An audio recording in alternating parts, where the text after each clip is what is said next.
First, touch the sensor area or press the button to confirm that the lock has power. Find the O-Clock app in Settings on your iPhone. Enable Bluetooth and camera permissions. Then open the O-Clock app. Click the Scan button to scan the QR code attached to the lock to connect and bind it. When the app prompts you to use Bluetooth for a new connection, click Settings and allow the new connection.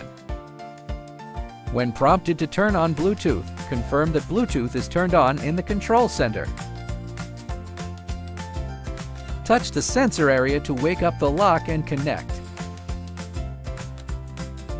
Once the connection is successfully established, you can use it normally.